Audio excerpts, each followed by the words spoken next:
Civil engineering complete करने के बाद जो हमारा बीटेक है, प्रोग्राम है, 4 इयर्स का प्रोग्राम है, कंप्लीट करने के बाद एक काफ़ी सारा कन्फ्यूज़न रहता है कि किस तरह के फील्ड में हमें जॉब करना है या फिर किस तरह के फील्ड से रिलेटेड आपको मतलब और आगे अभी स्टडी करना है या फिर आपको अभी वर्क करना है। तो जो मिसकंसेप्शन है वो ये है कि अगर आप साइट में जाना चाहते हैं तो किस तरह के रोल और डेजिग्नेशंस वहाँ पे होंगे, और अगर आप डिज़ाइन फील्ड में जाना चाहते हैं तो डिज़ाइन फील्ड में किस तरह के आपको एप्लीकेशंस पे वर्क करना है। हालांकि एप्लीकेशंस पे वर्क आपको साइट में भी करना पड़ेगा, तब आप हाईवेज में जाते हो, स्ट्रक्चर्स में जाते हो या फिर कोई भी अदर फील्ड है आपकी, तो वहाँ पे भी हमारे पास काफ़ी सारी एप्लीकेशंस होती हैं जो यूज़ होती हैं। लेकिन प्रॉब्लम पूरे 4 साल न्यूमेरिकल्स पे वर्क किया, जो थ्योरेटिकल पोर्शन था उस पर वर्क किया, लेकिन जो प्रैक्टिकल्स आपके होते हैं कि किस तरीके से आपको वर्क करना है, रिपोर्ट जो है वो कैसे जनरेट करते हैं, एनालिसिस किस तरीके से होता है किसी भी स्ट्रक्चर्स का, न्यूमेरिकल आप करते हो काफ़ी इजीली वहाँ पे अप्लाई होता है, लेकिन प्रैक्टिकल बेसिस पे आपको हर एक चीज़ से इन्वॉल्व होना, जो भी कॉन्सेप्ट है वो कैसे वहाँ पे वर्क करेगा, जो भी आपने सीखा उसको रिलेट कर पाना थोड़ा मुश्किल होता है सिर्फ और सिर्फ आपकी थ्योरेटिकल नॉलेज से। हालांकि सिविल इंजीनियरिंग में काफ़ी सारे फील्ड्स हैं, जैसे मान लो अगर आपको स्ट्रक्चर में जाना है तो उसके लिए आप स्टैडप्रो सॉफ्टवेयर सीखते हो, हाईवे में जाना है तो हमारे पास सिविल 3D एप्लीकेशन जो है उसका यूज़ होता है, ड्राफ्टिंग अगर आपको करनी है सिर्फ प्लानिंग पे अगर आप रहते हो तो आपको ऑटोकैड आना चाहिए, इसके अलावा पीपीएम पे वर्क आपको करना है, मैनेजमेंट से रिलेटेड कोई वर्क करना है तो हमें प्राइमेरा सीखना चाहिए। इसके अलावा अगर आपको स्काई स्क्रैपर्स है, बिल्डिंग्स में डिज़ाइन करने में इंटरेस्ट है तो आर्किटेक्ट से रिलेटेड काफ़ी सॉफ्टवेयर हैं, स्केचअप है, रेविट है, काफ़ी सारे ऑप्शंस भी वहाँ पे अवेलेबल होते हैं। लेकिन अगर कोर सिविल इंजीनियरिंग की बात करें तो कई बार सुनने में आता है ना कि हाईवे इंजीनियरिंग में काफ़ी ज़्यादा सैलरी मिलती है, काफ़ी अच्छे अच्छे डेजिग्नेशंस होते हैं, स्ट्रक्चर के फील्ड में काफ़ी हाई अमाउंट हमें मिलता है, मतलब काफ़ी पैसा वहाँ पे है। तो उन फील्ड्स में जाने के लिए कौन सा सॉफ्टवेयर वर्क करे, जैसे स्ट्रक्चर है, स्ट्रक्चर के लिए आप स्टैडप्रो पे वर्क करते हो, टेक्ला पे वर्क करते हो, ई टैब से वर्क करते हो, काफ़ी सारे सॉफ्टवेयर आपके पास अवेलेबल हैं। लेकिन इंडस्ट्री में सबसे ज़्यादा यूज़ होने वाला कौन सा है? हाईवे की अगर हम बात करें तो वहाँ पे सिविल 3D यूज़ होता है, जिसमें आप सर्वेइंग और ट्रांसपोर्टेशन इंजीनियरिंग यानी कि जो आपका हाईवे इंजीनियरिंग है, आप दोनों ही फील्ड में वहाँ पे कर सकते हो। तो अभी जिस सॉफ्टवेयर के बारे में मैं आपको यहाँ पे बताने वाला हूँ कि हाईवे इंजीनियरिंग में कौन सा सॉफ्टवेयर यूज़ होता है, सर्वेइंग में कौन सा यूज़ होता है, तो सर्वेइंग और हाईवेइंग अगर इन दोनों को देखें, हाईवे को और सर्वे को दोनों को देखते हैं तो ऑलमोस्ट 70% आपकी जो सिविल इंजीनियरिंग में यहाँ पे कवर अप होती है, यानी कि दोनों ही फील्ड्स आपकी यहाँ पे रिलेट हो गई। तो सर्वे में बेसिकली क्या होता है कि आप फील्ड पे जाते हो, अलग अलग इंस्ट्रूमेंट आपके पास होते हैं, आप डेटा वहाँ से कलेक्शन करते हो, एक सरफेस बनाते हो आपके सिस्टम में, आपका जो पीसी वहाँ पे गिवन हो उसमें डेटा एंट्री करते हो। इसके अलावा जो डेटा आपने बनाया उस पर आपको जो भी प्रपोज वर्क करना है, एग्जिस्टिंग तो आपके पास है ही, जो प्रपोज वर्क आपको करना है कि हाईवे वहाँ पे बनाना, कैनाल आपको डिज़ाइन करना, ड्रेनेज सिस्टम आपको बनाना हाईवे का, ओएनजीसी में किस तरीके से वर्क करना है, जो कंप्लीट इंटरसेक्शन कैसे बनाना, राउंड अबाउट कैसे बनाना, रिंग रोड पे वर्क कैसे करते हैं। और हालांकि इसमें रेलवे इंजीनियरिंग का भी आपके पास नेटवर्क डिज़ाइन करने के भी ऑप्शंस हैं। तो किस तरीके से यहाँ पे काम करना है, काम करने के बाद किन किन फील्ड्स में आप जाते हो, दोनों ही प्राइवेट ऑप्शंस भी आपके पास होते हैं, प्राइवेट फील्ड में काम करना और गवर्नमेंट जॉब के भी ऑप्शंस आपके पास होते हैं। काफ़ी सारी कंपनीज़ हैं, हालांकि इनके ऊपर एक डिटेल वीडियो बनाया गया है, कौन से कंपनीज़ पे किस तरह का वर्क होता है, प्रीवियस वीडियोज़ हैं, लिंक डिस्क्रिप्शन में, आप वहाँ पे जाके चेक कर सकते हैं। तो अभी मैं जिस सॉफ्टवेयर के बारे में आपको बताने वाला हूँ वो सिविल 3D है, तो किस तरीके से इसमें वर्क करना है, कौन कौन से कॉन्सेप्ट इसमें होते हैं, तो वो सारी चीज़ें जो है बहुत डिटेल में है। अभी वीडियो बहुत इंटरेस्टिंग होने वाला है, एंड तक ज़रूर देखिएगा। दूसरा, जो भी आपने अपने 4 इयर्स के प्रोग्राम में सीखा उसको फील्ड पे किस तरीके से रिलेट करना है, आप जहाँ पे डिज़ाइन ऑफिस में आप वर्क करेंगे वहाँ पे कैसे उन चीज़ों को रिलेट करना है, तो भी ये मैं आपको बताने वाला हूँ। और जिसमें वर्क आप करते हो तो वहाँ पे कौन कौन सी एप्लीकेशंस आपको करनी है। तो काफ़ी सारे मिसकंसेप्शंस इस वीडियो में दूर होने वाले हैं, वीडियो बहुत ही इंटरेस्टिंग होने वाला है, एंड तक ज़रूर देखिएगा।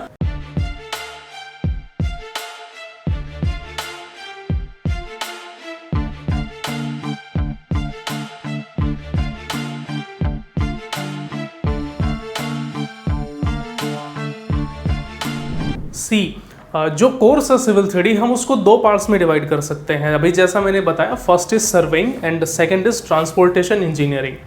अगर सर्वेइंग में देखें तो सर्वेइंग में क्या होता है, सर्वेइंग इंजीनियरिंग में तब आप फील्ड पे जाते हो तो वहाँ पे काफ़ी सारे इंस्ट्रूमेंट होते हैं हमारे पास, टोटल स्टेशन वहाँ पे होता है, थियोडोलाइट हमारे पास होता है, और उन्हीं स्टेशन का जो इंस्ट्रूमेंट होते हैं उनका डेटा हम कलेक्शन करते हैं, यानी कि उनकी हेल्प से जो डेटा है वो हमने कलेक्शन किया, कलेक्शन करने के बाद कंप्लीट उसका एक फाइल बनता है, और फाइल बनने के बाद किस तरीके से उस डेटा को इंपोर्ट करते हैं हम सॉफ्टवेयर में, उसके हेल्प से सरफेस हमें जनरेट करना होता है। इसके अलावा काफ़ी सारे आप जो है यूजेस उनसे कर सकते हो। इंस्ट्रूमेंट जैसे लीडार की हेल्प से भी हम लेके आ सकते हैं। थियोडोलाइट भी आपके पास होता है। इसके अलावा अगर थोड़ा डिटेल में चलें तो डीएम फाइल्स भी आपके पास होती हैं, तो उसमें कंप्लीट जो लैंड डेवलपमेंट का वर्क है वो आपके पास होता है। इसके अलावा जो वर्किंग एनवायरनमेंट है सिविल 3D का, जिसमें ट्रांसपोर्टेशन डिज़ाइन है, तो सर्वे से हम रिलेट करते हुए यहाँ पे ट्रांसपोर्टेशन डिज़ाइन हम क्रिएट कर सकते हैं। जो पॉइंट डेटा आपने वहाँ पे क्रिएट किया उनको एडिटिंग करना, जैसे वहाँ पे एलिवेशन की वैल्यू आपके पास रहेगी, इसके अलावा लॉन्गिट्यूड लैटिट्यूड की वैल्यू वहाँ पे रहेगी, नॉर्थिंग ईस्टिंग की पोजीशंस वहाँ पे रहेंगे, तो उन पोजीशंस को किस तरीके से वर्क करना है, एक प्रपोज सरफेस आपको कैसे बनाना, जो स्टाइल्स हैं उनको किस तरीके से चेंज करते हैं, ग्रुप आपको कैसे बनाना, पॉइंट्स को एक्सपोर्ट और इम्पोर्ट करना, और उन फाइल की हेल्प से सरफेस बनाना, सरफेस का मॉडिफिकेशन, सरफेस की जो लेबल स्टाइल्स हैं, सरफेस की स्टाइल्स क्रिएट करना, और जो मॉडिफिकेशन होगा यानी कि जो कोगो पॉइंट्स बनेंगे, जैसे लैटिट्यूड लॉन्गिट्यूड्स हैं तो जाहिर सी बात है वो कोऑर्डिनेट ज्योमेट्री के पॉइंट्स हो गए, कोई नॉर्मल पॉइंट्स नहीं हो सकते। ठीक है, अब जो टोटल सेशन का डेटा आपने लिया उससे सर्वे डेटाबेस आप लोग कैसे बनाते हो। इसके अलावा जो फिगर स्टाइल आपको कैसे क्रिएट करनी है, जैसे मान लो कोई नेशनल हाईवे का डेटा आपने बनाया तो फील्ड बुक से डेटा को कैसे इंपोर्ट करते हैं, उसकी प्रीफिक्स किस तरीके से आप यहाँ पे जनरेट कर सकते हो, तो वो सारी चीज़ें आपके पास यहाँ पे होती है। और दूसरा जो टोटल स्टेशन है उसकी फाइल से भी आप इजीली सरफेस क्रिएट कर सकते हो। तो लीडार इंस्ट्रूमेंट हमारे पास होगा तो उसमें डेटा किस तरीके से इंपोर्ट होता है, कलेक्शन जो होता है आपके पास डेटा का वो तो सबका एक ही होता है, सेम मेथड्स हम यूज़ करते हैं, लेकिन इंपोर्ट करने का जो तरीका है वो वहाँ पे अलग अलग होता है। ओके, जिसमें जो डिजिटल एलिवेशन मॉडल है उनकी फाइल्स पे आपको किस तरीके से वर्क करना है, सरफेस आप बना लेते हो तो उसका एनालिसिस भी हम करते हैं। जैसे मान लो डायरेक्शन का एनालिसिस आपने किया, सरफेस का जो एलिवेशन है उसका एनालिसिस भी हम करते हैं कि आरएल कहाँ पे मैक्सिमम होगा, कहाँ पे मिनिमम होगा, कितना स्लोप आपको मेंटेन करके रखना है, प्रपोज और एग्जिस्टिंग ग्राउंड जो आप बना रहे हो, जिस वर्क पे आपको काम करना है, जिस लेवल पे वर्क करना चाह रहे हो, जिस एलिवेशन पे। ठीक है, कल को अगर फ्लड वहाँ पे होता है तो वाटर शेड हम कैचमेंट एरिया वहाँ पे कैलकुलेशन करते हैं, रन ऑफ कंडीशंस को कैसे चेक करते हैं, एक लेजेंड हम वहाँ पे क्रिएशन करते हैं, यानी कि कंप्लीट एंटायर एक टेबल बनता है, जो भी वर्क आपने किया सरफेस का एनालिसिस यानी कि कंटूर्स की फॉर्मेशन वहाँ पे होगी, हर एक अलग अलग इंटरवल पे हम कंटूर बनाते हैं तो उनका कंप्लीट एक प्रॉपर टेबल वहाँ पे बनेगा। ठीक है, दूसरा जो मेजर और माइनर कंटूर्स आपको शो कराने होते हैं विद प्रॉपर कोड्स और स्टैंडर्ड्स के बिहाफ पे पूरा वर्क होता है, कौन कौन से फॉर्मूले वहाँ पे अप्लाई होंगे, तो वो सारी चीज़ें भी यहाँ पे आप चेक कर सकते हो। अलग अलग मेथड्स की हेल्प से सरफेस आपको कैसे कैलकुलेशन करना है। दूसरा, अभी देखो सरफेस जो मैंने आपको दो बताए, एक प्रपोज हो सकता है, एक एग्जिस्टिंग हो सकता है, तो दोनों का ही कैलकुलेशन करना, यानी कि एग्जिस्टिंग तो आपने डेटा वहाँ से उठाया, दूसरा प्रपोज कि आप किस लेवल पे काम कर रहे हो। जैसे मान लो फील्ड पे आपके पास डेटा है वो 104 मीटर का है, लेकिन जो डेटा आप यहाँ पे क्रिएट करोगे, जो प्रपोज आपने बनाया वो मान लो 94 मीटर का है, तो दोनों में 104 और 94 में कितना डिफरेंस हुआ, उसकी हेल्प से अर्थवर्क कैलकुलेशन करना, ब्रेक लाइन्स आपको क्रिएशन करनी होती हैं, जो प्रोफाइल व्यू जनरेट करना होता है सरफेस का, हॉरिजेंटल आप बनाते हो, वर्टिकल हम बनाते हैं, वीपीज वहाँ पे बनती हैं, तो सारे पोर्शंस यहाँ पे कवर होते हैं। वॉल्यूम का कैलकुलेशन करना, वॉल्यूम को शीट सेट में कैसे आपको डिफाइन करना होता है, प्रिंट्स आपको कैसे जनरेट करना होता है, ग्लोबल कोऑर्डिनेट्स, दूसरा जो एक बड़ा एरिया है उसको अलग अलग जो स्मॉलर पार्ट्स होते हैं ना, स्मॉलर लोड्स में कन्वर्ट करते हैं। जैसे साइट एंड पार्सल आपके पास होता है, आप साइट पे जाते हो, प्लॉटिंग हम वहाँ पे करते हैं, कोई भी बड़ा एरिया है उसको छोटे छोटे पार्ट्स में कन्वर्ट किया, यानी कि उनकी प्लॉटिंग की। तो साइट एंड पार्सल का वर्क यहाँ पे होता है। अगर इसका आप रियल एग्जांपल देखना चाहते हो तो कभी आप नेशनल हाईवे पे ट्रैवल करते हो या फिर एक्सप्रेस हाईवेज होते हैं, नेशनल हाईवेज होते हैं, तो वहाँ पे रेस्ट एंड सर्विस एरिया बना होता है। Rest and service area basically site and parcel की हेल्प से क्रिएशन होती है। उसमें हम डिज़ाइन करते हैं कि वर्कशॉप कितने बाय कितने के बनाने, यानी कि क्या साइज़ उसका होना चाहिए, यूटिलिटी एरिया वहाँ पे होता है, एक मिनी फूड कोर्ट वहाँ पे होता है, यानी कि एक तरीके से सारी सुविधाएं, सारी फैसिलिटीज़ वहाँ पे होती हैं। रेस्ट हाउस भी आप वहाँ पे डिज़ाइन कर सकते हो। ठीक है, तब सरफेस आप डिज़ाइन कर लेते हो, तो उसके बाद जैसा मैंने बताया कि दोनों चीज़ें हैं, पहला सर्वेइंग है, दूसरा ट्रांसपोर्टेशन है, और दोनों एक दूसरे की हेल्प करते हैं। ठीक है, तो सर्वेइंग का वर्क आपने किया, अब इसमें ट्रांसपोर्टेशन में जैसे अलाइनमेंट आपको क्रिएशन करना होता है according to IRC, Indian road congress ने जो भी स्टैंडर्ड्स वहाँ पे रखे हैं हाईवे डिज़ाइन करने के, अलाइनमेंट डिज़ाइन करने के, किस तरीके से सेंटर लाइन आपको क्रिएशन करना है, डिज़ाइन क्राइटेरिया क्या होना चाहिए, एलिमेंट आपको कैसे चेक करना है, वहाँ पे बेस्ट फिट अलाइनमेंट आपको कैसे डिफाइन करना है, वाइडनिंग कोई भी रोड है उसकी विड्थ हम अगर एक्सटेंड करते हैं तो कौन कौन से पैरामीटर्स को कंसिडर करते हैं, यानी कि एक्स्ट्रा वाइडनिंग वहाँ पे मेंशन होती है। प्रोफाइल आप बनाते हो, जो हाईवे आपने बनाया, जो सरफेस है हाईवे है, दोनों के बिहाफ पे प्रोफाइल बनेगा। इसके अलावा जो एक्सप्रेस वे या फिर जो अलाइनमेंट आप बना रहे हो उनका भी कुछ ना कुछ तो प्रोफाइल बनता है, हॉरिजॉन्टल बनता है, वर्टिकल बनता है, डिज़ाइन प्रोफाइल आप लोग बनाते हो, तो वो सारे ऑप्शंस भी यहाँ पे गिवन है। IRC के बिहाफ पे डेटा बैंड्स पे किस तरीके से वर्क करना है, सुपर इम्पोज प्रोफाइल जो कि मल्टीपर्पज़ के लिए यूज़ होती है, उनके लेबल्स पे किस तरीके से वर्क करना है। जो असेंबली हम क्रिएट करते हैं, जैसे पेवमेंट है, आप पेवमेंट डिज़ाइन करोगे, कैरेज वे डिज़ाइन करोगे, तो जाहिर सी बात है कुछ ना कुछ विड्थ होगी। जैसे इंटरमीडिएट कैरेज वे है, 3.5 मीटर हम लेके चलते हैं, एक्सप्रेस वे की कुछ विड्थ अलग होगी, नेशनल हाईवे की जो मैक्सिमम स्पीड है, किस स्पीड से व्हीकल वहाँ पे ट्रैवल करेगा, आपके ट्रैफिक का मूवमेंट होगा, तो वो सारी चीज़ें हम यहाँ पे कंसिडर करते हैं। जैसे मान लो आपको कोई रोड डिज़ाइन करना है, नेशनल हाईवे है, तो जाहिर सी बात है जो मैक्सिमम स्पीड है वो 100 किलोमीटर पर आवर होगी। तो 100 किलोमीटर पर आवर पे आप यहाँ पे अलाइनमेंट अब डिज़ाइन करते हो, तो उसमें कर्व का फॉर्मेशन भी वहाँ पे होता है, हॉरिजॉन्टल कर्व भी बनती है। तो यहाँ पे एक नोटिफिकेशन भी आती है कि अगर कर्व की जो रेडियस है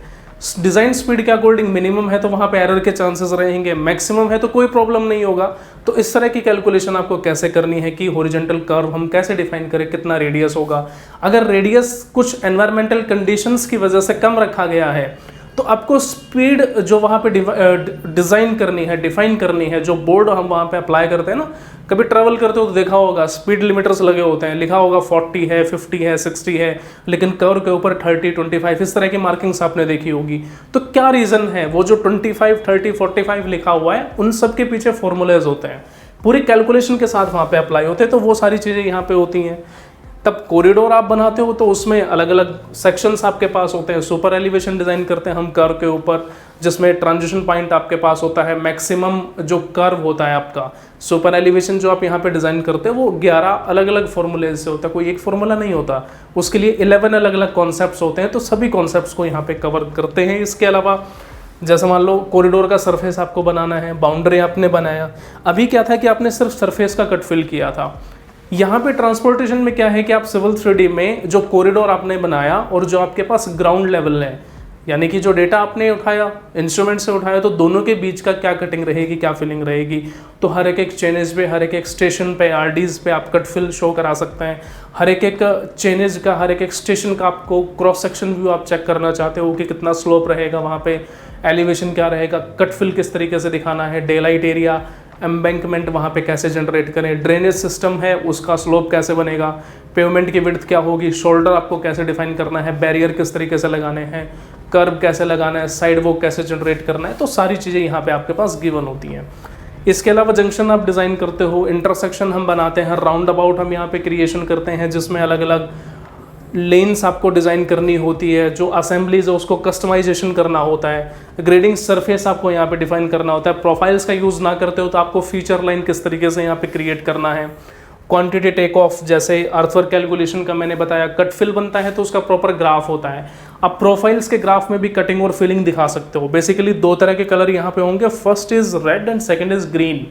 तो ग्रीन कलर में फिलिंग का होता है, रेड कलर में कटिंग का होता है। कुछ इस तरह की फॉर्मेशंस यहाँ पे बनती हैं और ये भी पता चलेगा कि हर एक चैनल पे आपको कितना वॉल्यूम कट करना है, कितना फिल करना है, वो सारे ऑप्शंस भी यहाँ पे अवेलेबल होते हैं। दूसरा जो मल्टीपल सेक्शन व्यूज, यानी कि मान लो 3 किलोमीटर का स्ट्रेच आपने बनाया, 3 किलोमीटर को अगर हम 20-20 पार्ट्स में डिवाइड करें तो पता नहीं कितने मल्टीपल सेक्शन व्यूज बनेंगे। तो उन सभी सेक्शन व्यूज को एक साथ आप प्रोजेक्ट कर सकते हो यहाँ पे। इसके अलावा पाइप नेटवर्क आपको डिज़ाइन करना, जो कि ड्रेनेज सिस्टम के लिए काफ़ी इंपॉर्टेंट है। Basically oil and natural gas companies में आप इसका यूज़ कर सकते हो। पाइप नेटवर्क का मैक्सिमम यूटिलाइजेशन वहाँ पे है। हाईवेज की टर्म्स में भी आप इसका यूजेज होता है इन केस ऑफ ड्रेनेज। तो पाइप नेटवर्क डिज़ाइन करते हो तो इसमें भी ऑप्शंस हैं, सैनिटरी डिज़ाइन करना है, सीवर डिज़ाइन करना है, या फिर जो मल्टीपर्पज़ के लिए यूज़ करना चाहते हो तो उसमें कितना प्रेशर होगा, पाइप की थिकनेस कितनी होगी, जो एम्बैंकमेंट आप वहाँ पे डिज़ाइन करोगे उसके कौन कौन से अलग अलग सेक्शंस हैं, तो वो सारी चीज़ें हम यहाँ पे डिज़ाइन कर सकते हैं, डिफाइन कर सकते हैं। इसके अलावा अभी आपने क्या था कि सरफेस के बारे में समझा, ट्रांसपोर्टेशन डिज़ाइन आपने यहाँ किया। तो ट्रांसपोर्टेशन में ज़रूरी नहीं कि सिर्फ आप हाईवे तक ही सीमित रहें, रेलवे इंजीनियरिंग भी आप यहाँ पे इजीली डिज़ाइन कर सकते हैं। रेलवे ट्रैक आप यहाँ पे बना सकते हो। इसके अलावा एयरपोर्ट पे जो रनवे है, ICI के जो टर्म्स हैं, CPWD के जो नॉर्म्स हैं, जो स्टैंडर्ड्स हैं, उनके बिहाफ पे हम इजीली यहाँ पे कोई भी रनवे क्रिएट कर सकते हैं। तो कहने का मतलब ये है कि काफ़ी सारा एक मल्टीपर्पज़ आपके पास ये सॉफ्टवेयर है, जैसे आपने सर्वे में और ट्रांसपोर्टेशन दोनों ही डिज़ाइन आप यहाँ पे क्योंकि सिविल 3D अकेला BIM सॉफ्टवेयर है सिविल इंजीनियरिंग के फील्ड में। इसके अलावा एक गुड न्यूज़ है आपके लिए, सिविल 3D का जो लाइव प्रोफेशनल बैच है वो भी शुरू होने वाला है बहुत जल्द ही, विद इन 2 डेज हम शुरू करने वाले हैं, जिसमें काफ़ी लिमिटेड सीट्स बची हैं। काफ़ी स्टूडेंट्स ने एनरोल किया है जो कंपनीज में वर्क कर रहे हैं, प्रोफेशनल है, जिनको लगभग 10 साल हो चुके हैं, और जो कॉलेजेस हैं, यूनिवर्सिटीज़, उनके ग्रेजुएट्स भी इसका हिस्सा होने वाले हैं ट्रेनिंग का। तो लाइव सेशन है, इंटरेक्टिव सेशंस रहेंगे सभी, जिसमें आपको ये पता चलेगा कि फील्ड पे कैसे वर्क करना है, कौन कौन से कॉन्सेप्ट है, कौन कौन से टॉपिक्स हैं। अभी जो हमने समझा वही सारे डिटेल्स यहाँ पे बिल्कुल हर एक कॉन्सेप्ट को डिटेल में हम समझने वाले हैं। सो लाइव कोर्स बहुत जल्द ही शुरू होने वाला है। डेमो सेशन के लिए भी यहाँ पे वीडियोस हैं, आप इजीली चेक कर सकते हैं। साइट पे आएंगे तो आपको यहाँ पे काफ़ी सारे फ्री कंटेंट्स आप मिलेंगे, कुछ PDFs आपको मिलेगी। जैसे कंटेंट में आएंगे तो काफ़ी सारे वीडियोज़ आप यहाँ पे चेक कर सकते हो। हर एक टॉपिक के ऊपर अलग से वीडियो है, अलग से यहाँ पे जैसे अर्थर कैलकुलेशन का वीडियो है, कटफिल का यहाँ पे गिवन है, हाईवे प्लानिंग एंड डेवलपमेंट का टेक्निकल सेशन यहाँ पे है, असेंबली किस तरीके से क्रिएशन करते हैं, DEM फाइल का कैसे वर्क करना है। तो सारे कॉन्सेप्ट्स यहाँ पे डिटेल में गिवन है, आप इजीली चेक कर सकते हैं। जो टाइमिंग्स हैं लाइव सेशन की, अगर आप उसका हिस्सा होना चाहते हैं तो टाइमिंग्स बहुत ही फ्लेक्सिबल रखी गई हैं। इवनिंग के सेशंस रहेंगे सभी, और जिसमें ट्रेनिंग के दौरान आप अपने डाउट्स पूछ सकते हैं। और इसके अलावा अगर फीस की बात करें तो बहुत ही नॉमिनल चार्जेस यहाँ पे हैं, काफ़ी हाईली अफोर्डेबल प्राइस आप यहाँ पे चेक कर सकते हैं। प्राइस जो है 2999, हालांकि जो कोर्स है वो तो 22,500 का है, लेकिन 87% ऑफ के बाद आपको 2999 में कोर्स मिलेगा, जिसमें आप अगर इसको भी कम कराना चाहते हैं तो भी यहाँ पे कुछ कूपन्स कोड अवेलेबल हैं, आप अप्लाई कर सकते हैं। इंस्टॉलमेंट का भी ऑप्शंस यहाँ पे अवेलेबल है। सो एक अच्छा मौका है आपके पास, ये जो ग्रैब करने के लिए आप कोर्स को बहुत इजीली सीख सकते हैं। काफ़ी चीज़ें यहाँ पे डिटेल्स में होंगी, जो भी अभी इंडिया में लाइव प्रोजेक्ट्स चल रहे हैं उनका कंप्लीट डेटा आपके साथ शेयर होगा, DPR किस तरीके से बनती है, सारी चीज़ें हम यहाँ पे बहुत डिटेल में समझने वाले हैं। सो मिलते हैं फिर लाइव सेशन में। Thank you so much, good bye and take care.